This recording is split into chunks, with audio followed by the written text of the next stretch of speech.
Ladies and gentlemen, please welcome Ivanka Trump.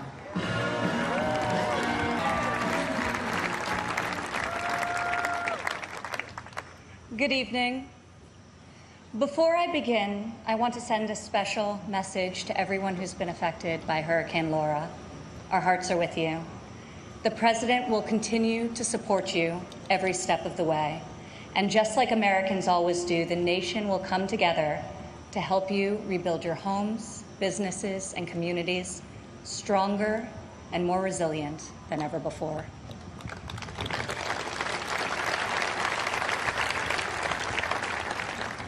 Four years ago, I introduced to you a builder, an entrepreneur, an outsider, and the people's nominee for President of the United States. Tonight, I stand before you as the proud daughter of the people's president.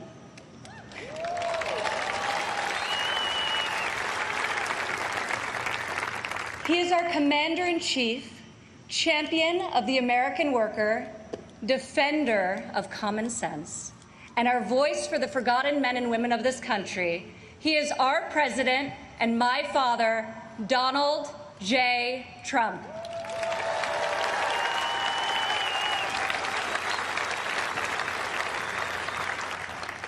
This evening, I want to tell you about the leader I know and the moments I wish every American could see. I want to tell you the story of a president who is fighting for you from dawn to midnight, when the cameras have left, the microphones are off, and the decisions really count.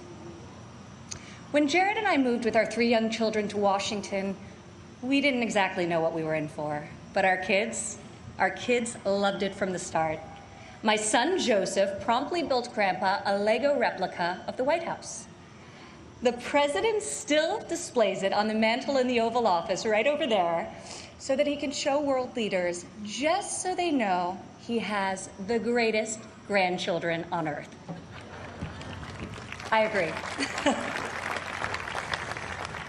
Over the last 4 years, we've learned a lot. I've seen in Washington it's easy for politicians to survive if they silence their convictions and skip the hard fights. I couldn't believe so many politicians actually prefer to complain about a problem rather than fix it. I was shocked to see people leave major challenges unsolved so they can blame the other side, campaign on the same issue in the next election.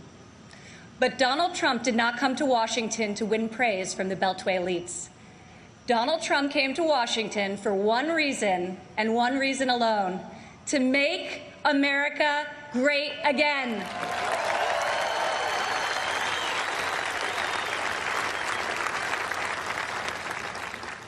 My father has strong convictions.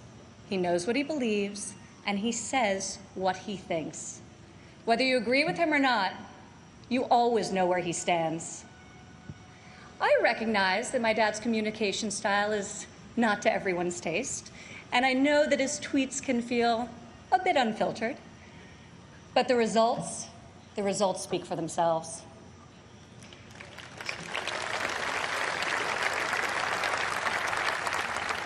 He is so unapologetic about his beliefs that he has caused me and countless Americans to take a hard look at our own convictions and ask ourselves, what do we stand for? What kind of America do we want to leave for our children? I am more certain than ever before we want a future where our kids can believe in American greatness. We want a society where every child can live in a safe community and go to a great school of their choice.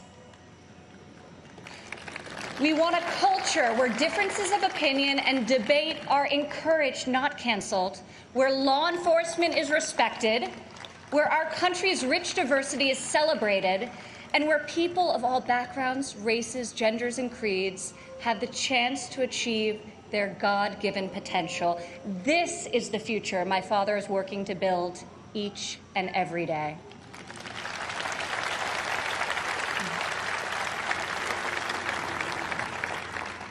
Building, after all, is what he's done his whole life. He has admired and befriended construction workers on countless job sites.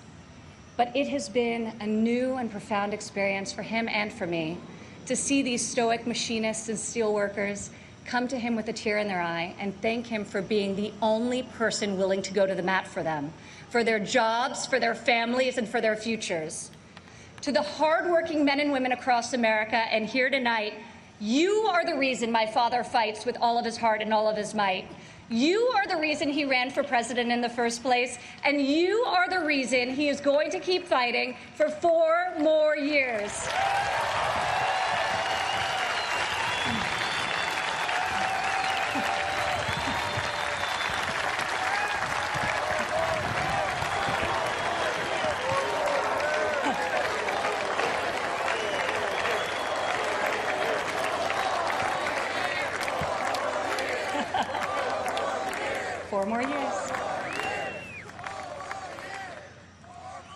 I remember one evening in early February of 2018, we were in the Oval Office with my father's top economic advisors, and the president was pushing to keep the promise he made to renegotiate the bad trade deals that had gutted millions of middle-class jobs. Most of his advisors argued that the economy was so strong following our historic tax and regulatory cuts that it didn't make sense to risk rocking the boat. After the meeting, as I walked with my father back towards the residence, he said, "You know, the reason this has never been done before is because our leaders haven't had the guts. When the economy is good, they settle for good, and when things are bad, they don't have the will or ability, so they kick the can until it's someone else's problem." He was right. If my father didn't take on these fights, no one would. In the months that followed, President Trump refused to settle for a good deal. He wanted a great deal, and ultimately, that is exactly what we got.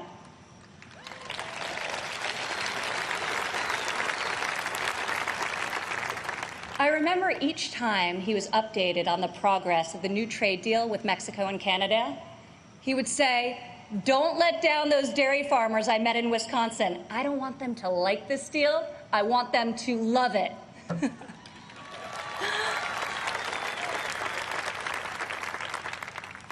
Today, in the midst of this unprecedented global pandemic, it's more clear than ever that our president was absolutely correct to take on trade when he did and bring our jobs, our factories, and our life-saving medicines back to the USA.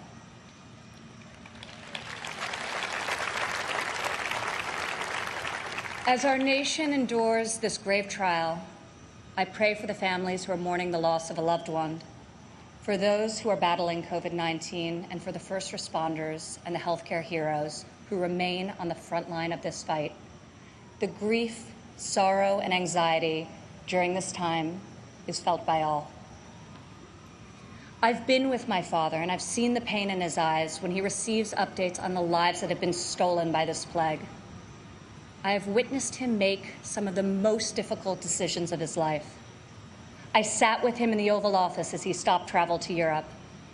I watched him take the strongest, most inclusive economy in a lifetime, the lowest unemployment in a half century, and the highest wage increase for working families in decades, and close it down to save American lives.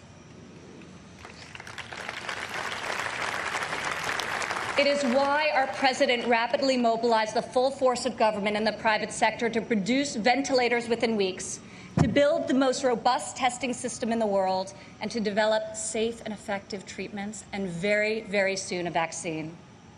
My father isn't deterred by defeatist thinkers. The word impossible, well, it only motivates him. Donald Trump rejects the cynical notion that this country's greatest achievements are behind us. He believes that nothing is beyond our reach and that the best is yet to come.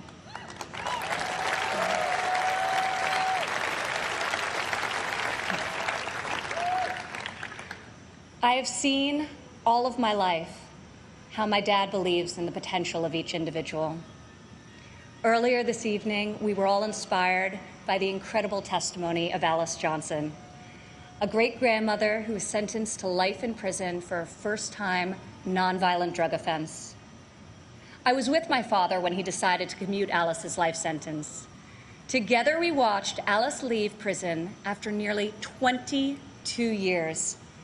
As she ran into the arms of her family and they celebrated a joyful reunion, My father got very quiet. I could see the emotion on his face. After a long silence, he looked at me and said, "Imagine how many people there are just like Alice." From that point on, he became a voice for those who had been unfairly silenced in our prison system. President Trump rectified the disparities of the 1994 Biden crime bill that disproportionately hurt African Americans. Against all odds, he brought together Republicans and Democrats and passed the most significant criminal justice reform of our generation, and we're just getting started.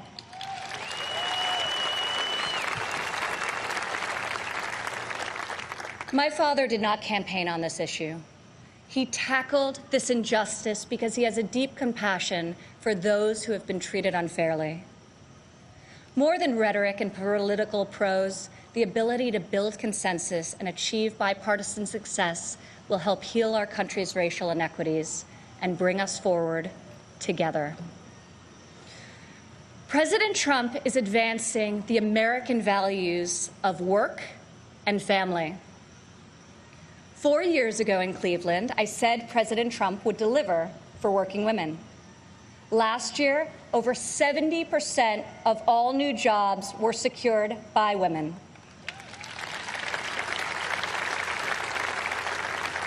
Four years ago, I told you my father would focus on making childcare affordable and accessible. In President Trump's first term, we secured the largest ever increase for childcare funding, giving more than 800,000 low-income families great childcare at a cost they can afford. As part of Republican tax cuts, in 2019 alone, our child tax credit put over $2,000 into the pockets of 40 million American families. Democrat politicians recently introduced a plan to increase the child tax credit.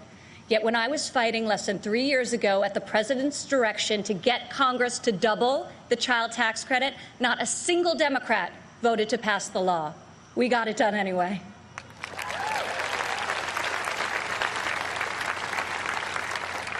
Four years ago, I promised that President Trump would support mothers in the workforce. In his first year in office, he signed into law the first ever national paid leave tax credit. Today, 8 million more Americans have access to this benefit.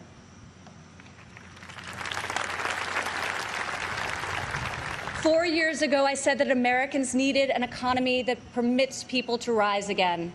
During President Trump's first 3 years in office, 72% of all new jobs went to Americans who had been outside of the workforce. 4 years ago, I told you I would fight alongside my father, and 4 years later, here I am.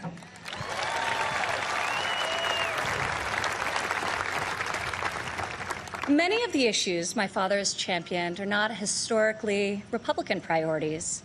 Yet where Washington chooses sides, our president chooses common sense. Where politicians choose party, our president chooses people.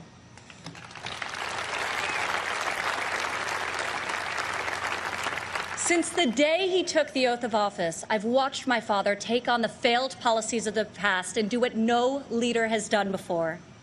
Recently, he took dramatic action to cut the cost of prescription drugs, despite fielding angry calls from the CEOs of nearly every major pharmaceutical company.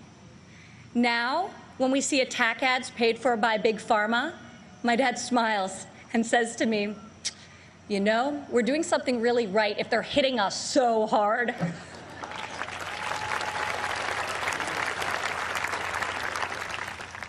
This spring, our president saw that American crops were going to waste because food supply chains were disrupted by the virus. He directed Secretary Perdue and me to find a way to get this nutritious food, fresh fruit, vegetables, meat, and dairy, to families most in need. Within a matter of days, we launched the Farmers to Family Food Box program, which has now delivered over 100 million meals into the hands of American families.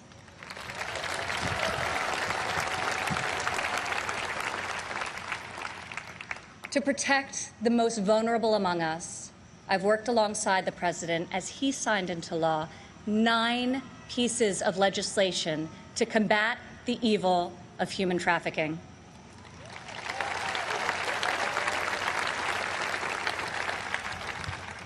I've stood by my father's side at Dover Air Force Base as he's received our fallen heroes, and each time it has steeled his resolve to finally stop the endless foreign wars.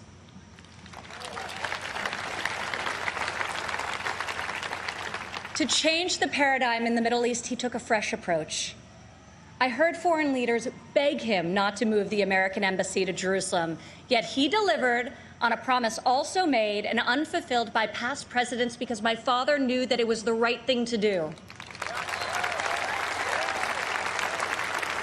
Defying all expectations, just weeks ago, he rewrote history again by making a peace agreement in the Middle East, the biggest breakthrough in a quarter century.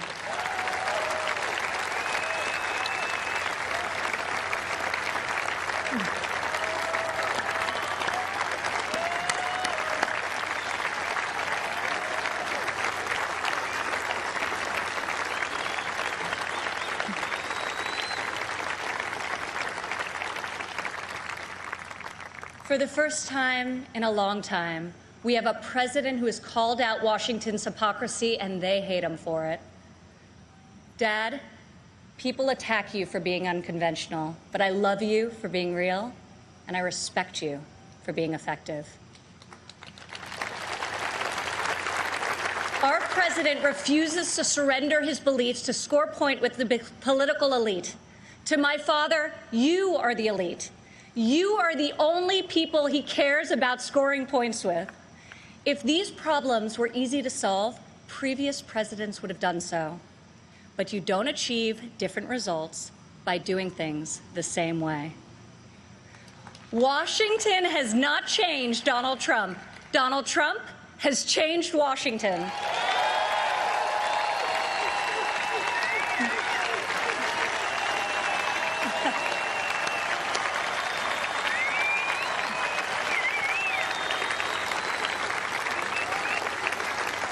America doesn't need another empty vessel who will do whatever the media and the fringe of his party demands. Now more than ever, America needs 4 more years of a warrior in the White House.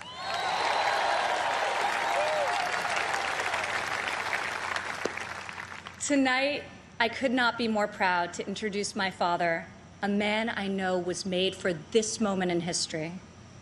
My fellow Americans, our First Lady, and the 45th President of the United States, Donald J. Trump.